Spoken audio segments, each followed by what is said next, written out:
Welcome back, Arcadians. Alex here with another video, and I've got so much to show you this video. I really have so many new games that have arrived at the museum and in here.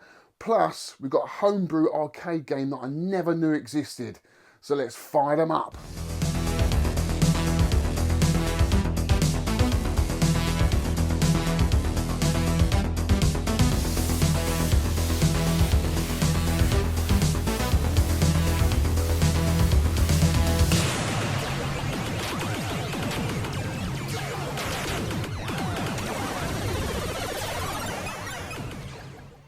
Right, Arcadians, got so many games to talk about in this video, I don't know where to start.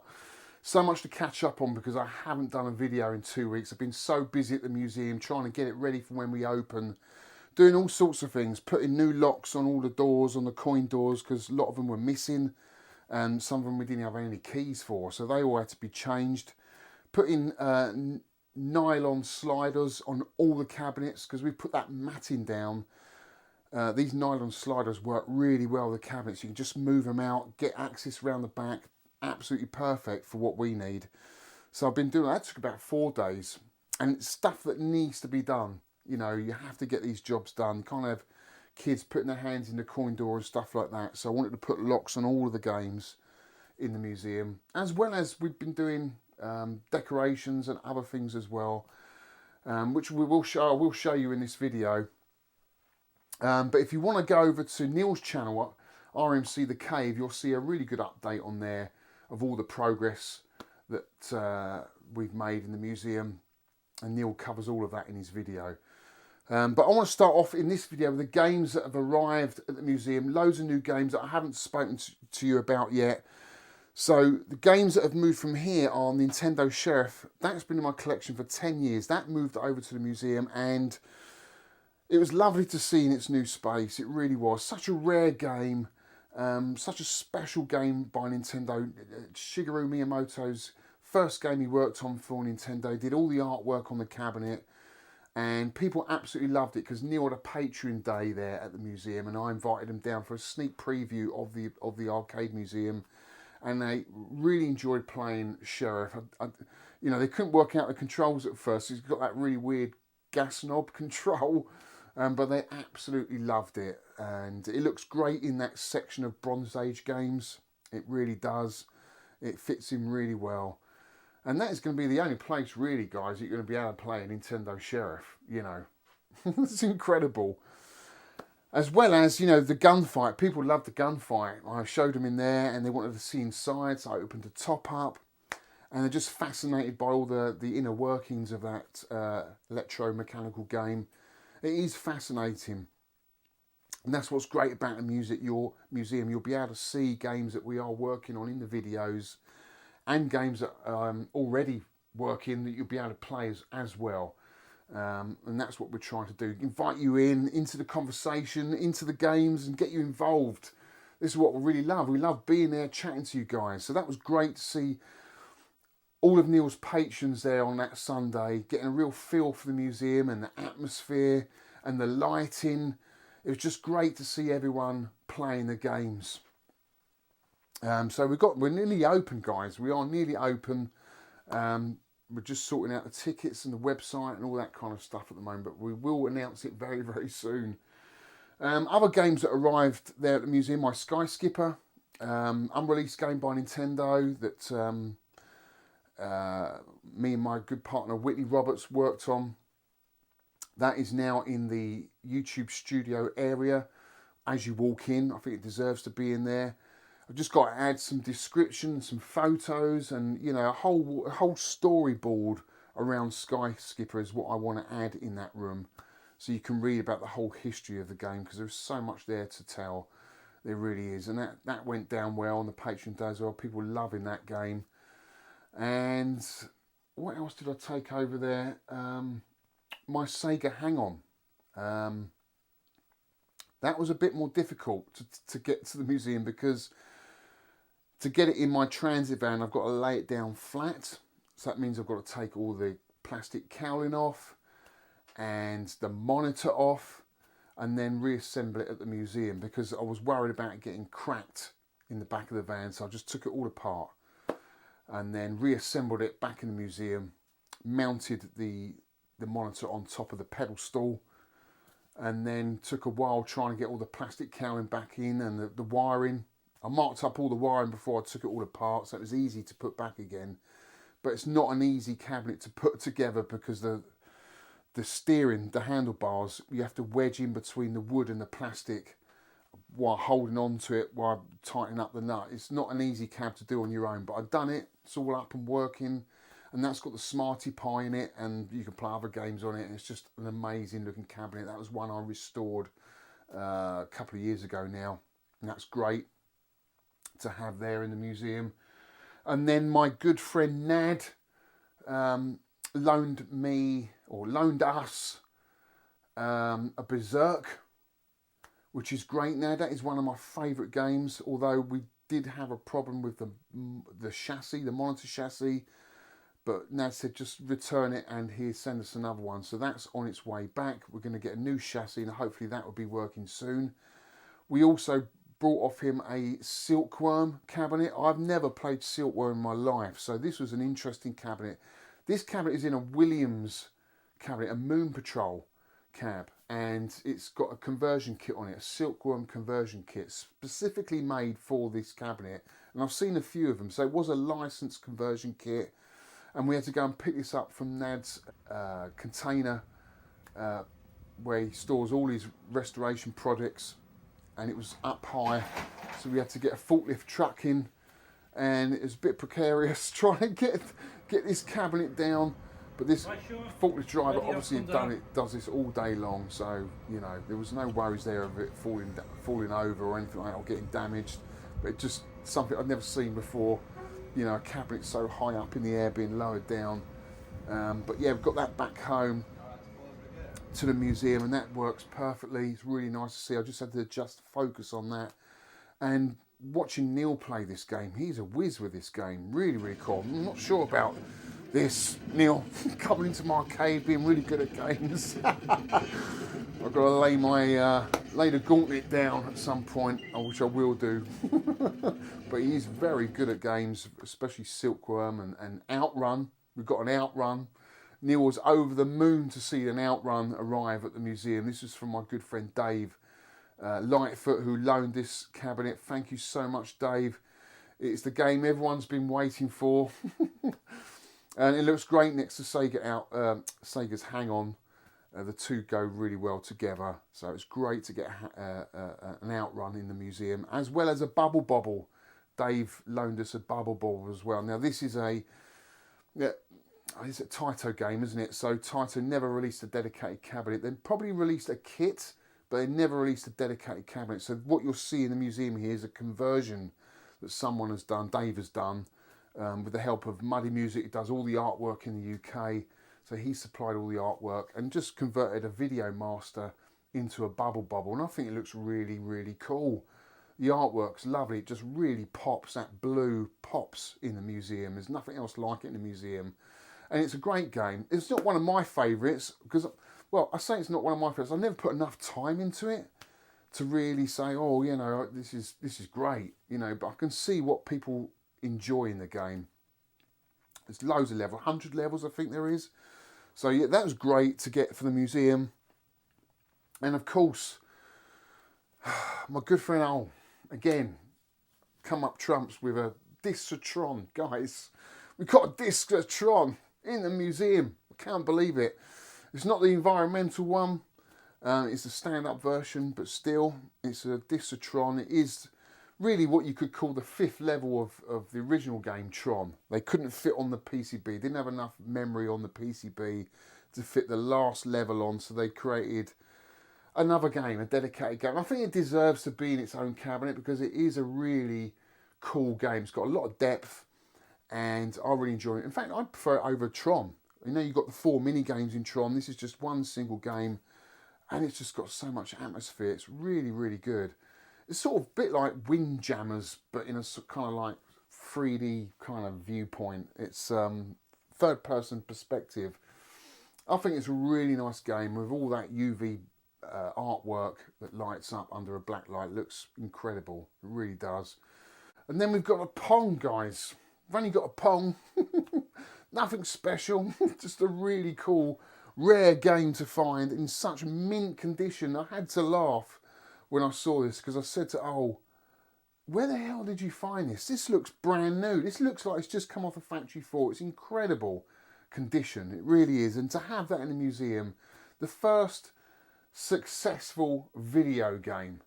Although it wasn't Atari's Pong, Atari did create Pong, but it was other companies that bootlegged and cloned Atari's Pong because they couldn't keep up with the manufacturing and the demand of Pong. So other companies that had already had the manufacturing already set up were way ahead in producing this game, in variations of the game. So it's a funny old time in video game history, because although Atari made Pong, they weren't really that successful in putting the game out because they just didn't have the manufacturing capabilities for the demand that was at the time of that game.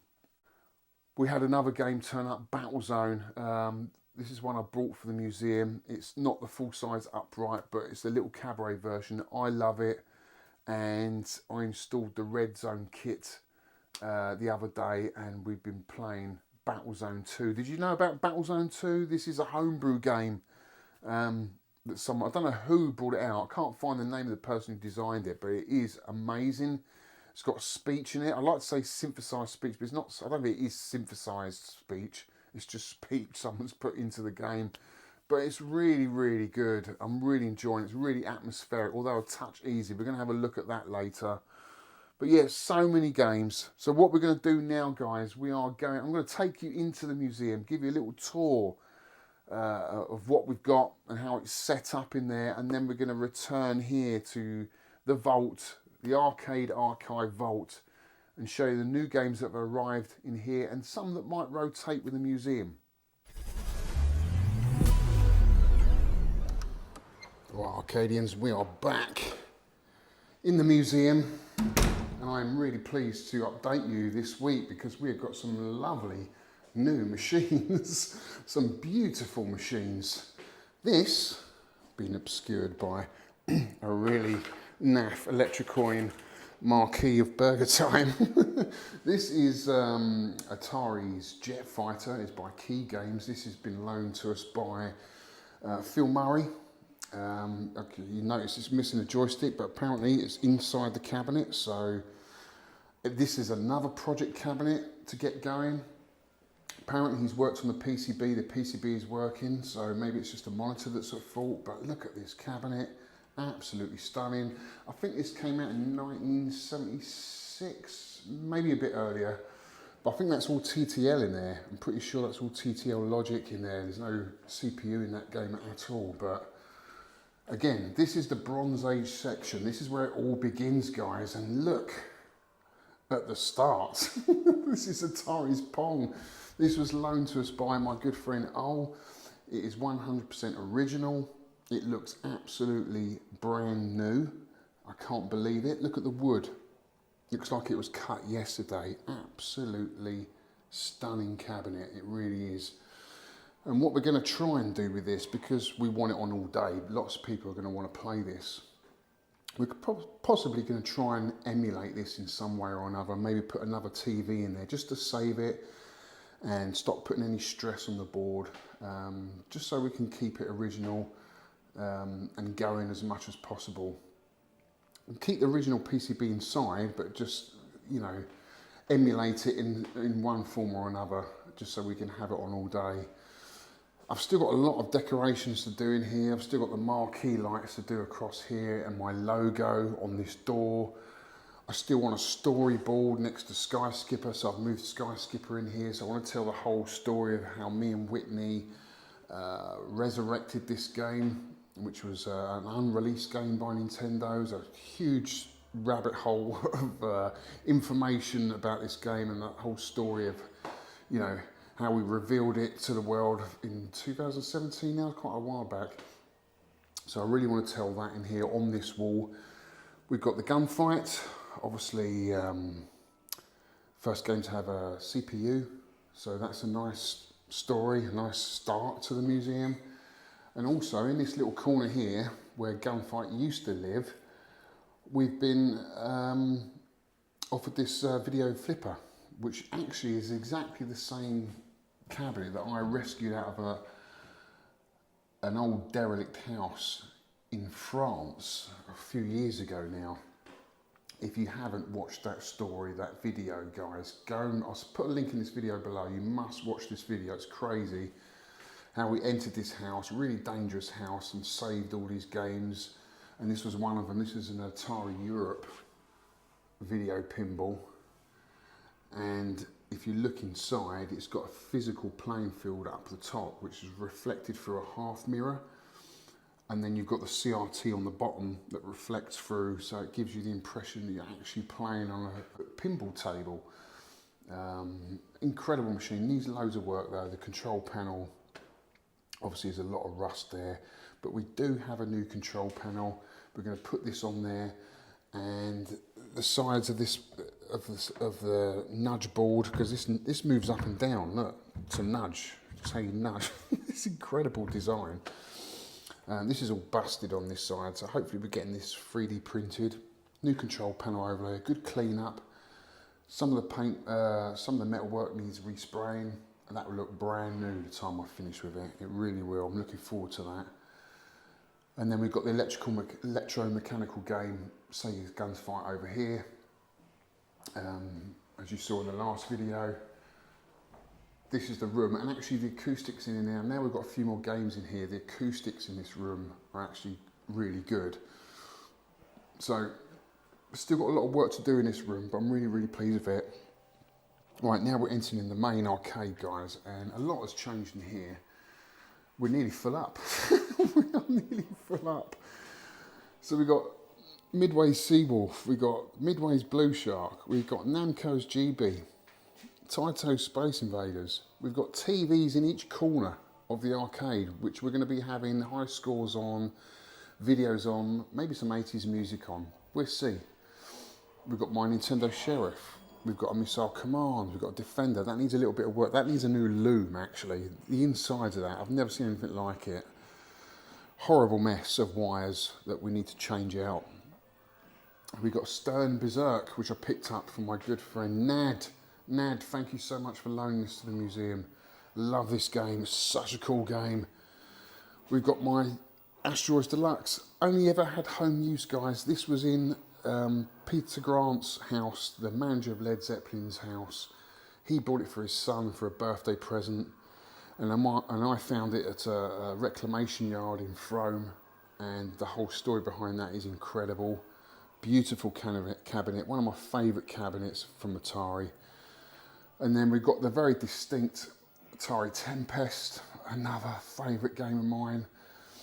Qbert, still got a sound problem, and this is my latest pickup, guys. It is Atari's Battlezone. Huge amount of history of this game with Ed Rodberg. I mean, incredible game. I remember this obviously in the larger cabinet with a periscope. But it's fascinating, the story, because obviously Ed Rodberg, after he developed this game, he was asked by the US military to go on to design the Bradley Trainer, which was basically a training simulator for the M2 tank. So army drivers could learn how to drive this tank. And he developed this controller, which we now know as the yoke on Star Wars, which actually was used in his Bradley Trainer for the military. So this is where this controller comes from. It's actually a military designed controller for the Bradley Battlezone M2 tank simulator. So cool, so cool. This game here needs a little bit of work. Richard's going to 3D print this, because this is not original. Get these 3D printed black as it used to be. Yeah, it just needs a good clean up, and a few bits and bobs like coin lights and stuff like that. But other than that, I'm really chuffed to get that in here, because the upright is really difficult to find. So and I like the little cabaret, it's cute. Gauntlet 2, still got some problems, but we're working on that. Hopefully that'll be in the next video. All these games here, Star Wars, Ghosts and Goblins, Robotron, actually Disatron, guys, we've got Disatron, can you believe it?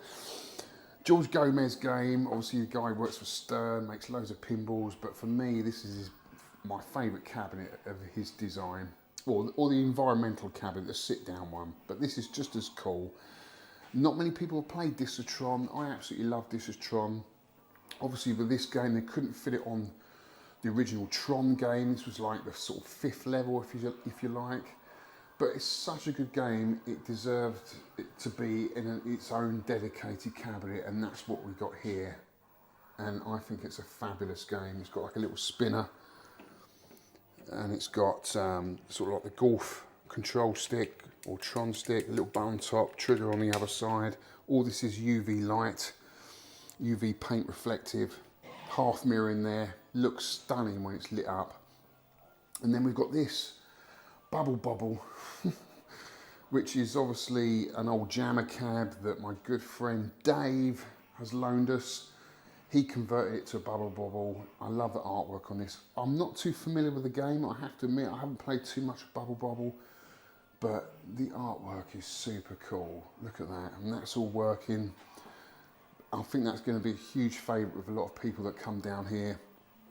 And then we've got the root tapper. I'm going to get a new marquee for root tapper because a lot of that is sun bleached. There's a lot of colour there, a lot of red missing out there. So I'm going to try and get a new marquee for root tapper. And then we've got, well, I've put my Donkey Kong Halloween marquee in there because naturally it is Halloween. And we've got the Spooky Remix kit. So you can come down and play Donkey Kong Spooky Remix, which is super cool. It's such a fun game, it really is. I love the colours. And it's nice to have that option to have different games in there. It's all running on original boards, just like a little daughter board that sits on the original board set, and it allows you to play other games. Look at that, you get a little witch at the top. So much fun. Burger time, that all works. I've got room for another cab here. Haven't decided what that is yet. Mooncrest needs a little bit of work, needs cleaning, maybe a cap kit, but I love having that cab. 2 jammer cabs, and then on this side we've got Silkworm, Operation Wolf, my Super Hang-On that's finally made it down here, and the Sega Outrun, which was loaned by Dave as well. So it's nice to have an Outrun in here. I guess the only game really we're missing in here is Pac-Man. But you know, I'm not a huge fan of Pac-Man, so it hasn't arrived yet, but it will come. It will come, guys. And then we've got some jammer games here. I've got an MVS 1 slot in this jammer cab, just so we can play Metal Slug. We've got Gemini Wing, and we've got Double Dragon, and I can swap these in and out whenever you come down. So each month there'll be a different game in here. So it's super cool. Really love it in here, guys. But I just want to show you Battlezone. We're going to play a bit of Battlezone. Here we go, guys. Battlezone. How much do you remember of this game when it came out in 1980? Did you play it in the cabinet? Or did you play it in a full-size upright with a periscope and a little stool that used to drag out and stand on because you were so small that you couldn't reach the viewing area? This obviously is not that cabinet. This is the cabaret version. I think it's really cute. Obviously for operators this would have been a lot easier to put in location because it's so much smaller. Now, what's the tactics? What's the gameplay tips? Well, just keep moving. Keep moving, keep going forward. You've got the 2 sticks here. If you put both of them forward, you'll move straight forward, both back is backwards. Right up is turn left, left up, right down is turn right. So it's just like driving a real tank, guys. And then obviously you've got the fire button on top. Now, the score to beat is 21,000. That is what I got yesterday. Can we beat that today? Well, let's see. Let's press the start button. Now, I think the joysticks need a bit of work. We need to take them out, and when you come down here, they'll all be clean. Nice. Right, what have we got? We've got flying saucer already. I know Ed Rockberg said don't get distracted by the flying saucers, but they're worth so many points. There you go, I'm getting distracted. Oh, we got a missile. And I got him. Another one? Give us another one. I do like the missiles, I find them easy. Do you know, I've never got the super tank though. I've never been that good to see a super tank. Oh, he's going to get me. Oh, ah, got hammered there. Let's try again.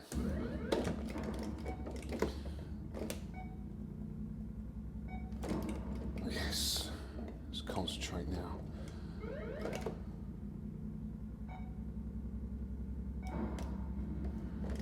Do love the graphics.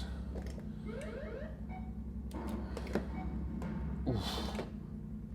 Yeah, those pyramids can get in your way a little bit, or they can give you a little bit of cover as well. Yes. Right, where's that flying saucer? There he is. Got him. 9,000 points. Yes. And another missile. Another one. Yes. And another one. 13,000. And another one given to me. Not 15,000. And another one. Come on. 17,000. Keep bringing them on. Did you know that the little volcano that erupts in the distance, the code for that was written by Owen Rubin, another Atari world famous developer? Wrote the code for the little volcano at the top. I find that such a cool little thing. Ah, I died. What's my score? 22,000. Come on, we'll get this one. Oh, no. Anyway, I beat my last score. Well, here we are. First time playing Redzone, Battlezone 2. Here we go. I'm just so excited. Welcome to Battlezone. It's got speech. It's got synthesized speech. Oh, this is so cool. Oh, so someone's shooting me already. What is that on the floor? Oh, it's a mine. You hit a landmine. Okay. The only thing I'm struggling with, you can't really see the dial and the lines because the cardboard bezel is covering it up. I've got to change that. I'll move that around a bit, adjust it. So where is he? Behind me. It feels totally different. Not completely different, but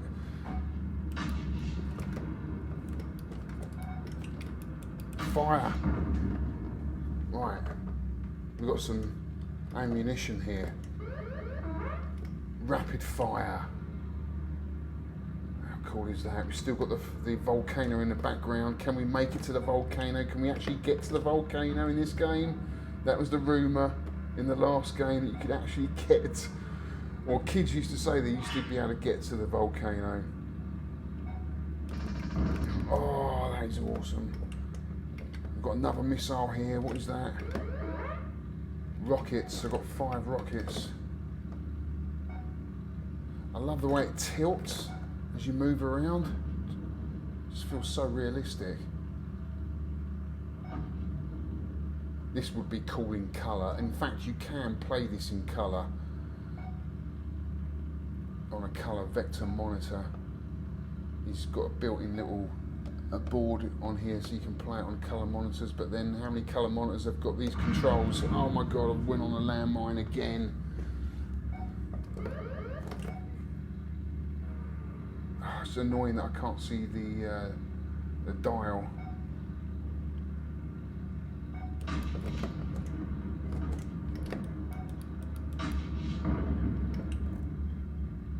Another one down. Where is he? Loads of mines around here. Can't see him. Behind me. He's behind me, isn't he? There he is. Ah, rapid fire. Oh, we've got a little jeep. Let's get the jeep.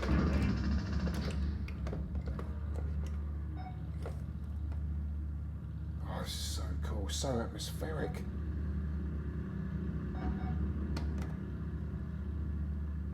plays for hours. It's a lot easier than the original one, I know that. Would have been dead by now. What have we got over here? Someone's shooting something.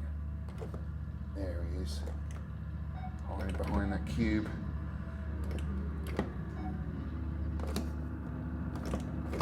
Can I turn around? I can't turn around. Quick enough, can he?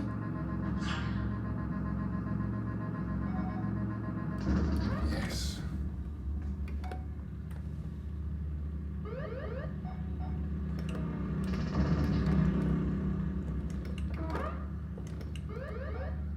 Can't see my score, which is really annoying.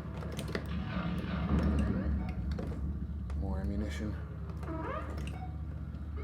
Come on, give me some missiles or something. More of a challenge.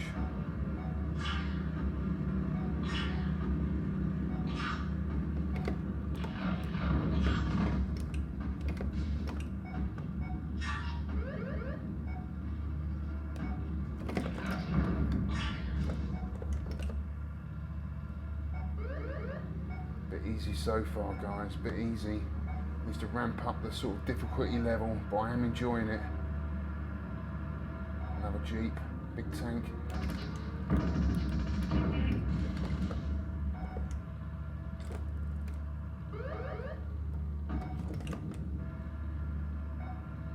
Someone's shooting at me from behind.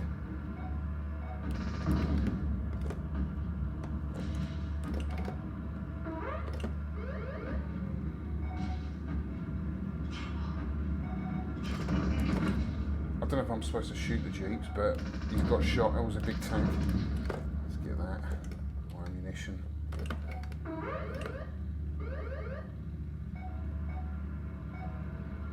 No one's really had a shot at me yet. I've only died by hitting the landmines.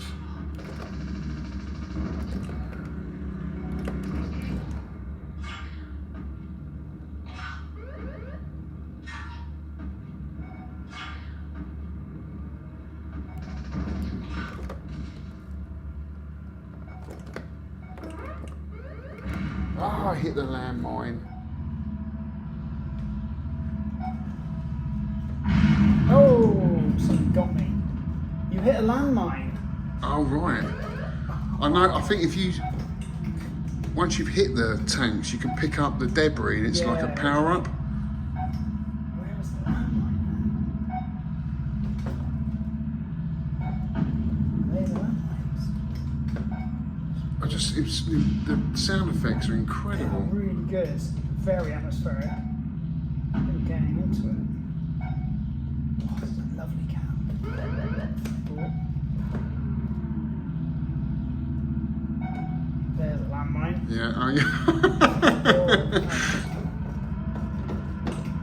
Oh, it's like the tanks out of Tron. Yeah. They look like that, don't they?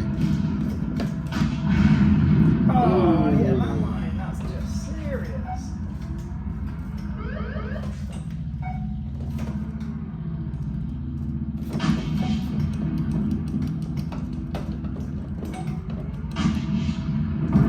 Nice.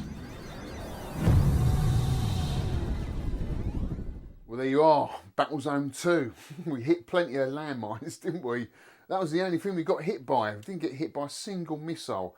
Maybe the difficulty level ramps up a bit as you get further into the game, or maybe it's in the settings, but I did find it a little bit too easy. But me and Richard were completely blown away by how atmospheric that game was. It was booming out of that speaker, really atmospheric, and I loved the way you could upgrade your ammunition to rapid fire, or you had those huge homing missiles. Really satisfying pressing the trigger button. I thought it was amazing. I was really impressed by it. I just hope that the difficulty level gets a bit harder. As I say, we didn't get shot by a single tank. You compare that to the original game, you know, you get shot on the second tank straight away. So completely different game in that sense, but absolutely loved it. And guys, that would be ready for you to play when you come down. You have the option to play the first Battlezone, the original one, or this Battlezone 2, or Red Baron as well. You can play Red Baron apparently with those sticks. So yeah, it just gives another dimension to already a fantastic game. to play in the arcade. Right, for those of you wondering what I was going to fill my arcade up with, here you go. A line of 4 Electrocoin midis. Why midis? I think they're great looking jammer cabs. They're my favourite jammer cab out there, except for the Goliath, but they're just too heavy and too big for this room. What I like about these is you can change the marquee out for whatever game you're playing, and what I tend to do is leave the game in the cabinet for at least a month to try and conquer the game or get defeated by the game. That way the game gets played. Otherwise I find myself, especially with having a Pi in here, or emulation, just constantly whizzing through, flicking through all of the games and never really getting to play any of them. So these two are going to have original PCBs in. These two are going to have emulation, just so I can swap out and just test games out for high score competitions and that sort of thing. And these are really for my own sort of flavour, if you like, the games that I like playing. I'm not a huge PCB collector, but I do like having original PCBs for my favourite games. So yeah, they're all in good condition really. They need a little bit of work. This one needs new T-moulding. This one needs the coin door respraying. And the buttons on this one needs changing. I've got these horrible star buttons, but that's okay. Same with that one over there.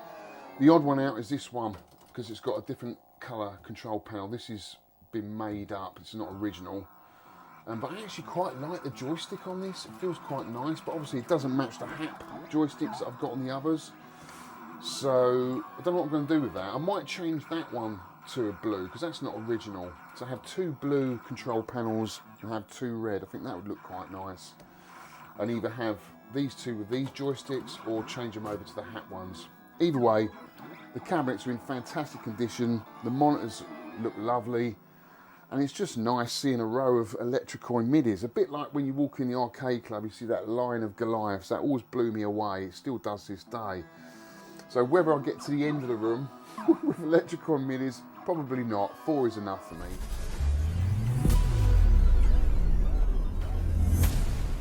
That's it for this week's video, guys. I hope you enjoyed it. Just want to say a huge thank you to all those people that have loaned cabinets to the museum. Phil Murray, Nad, Harry, Dave, Ol and Adrian Purser, thank you so much. It's feeling like a real community in the museum, it really is.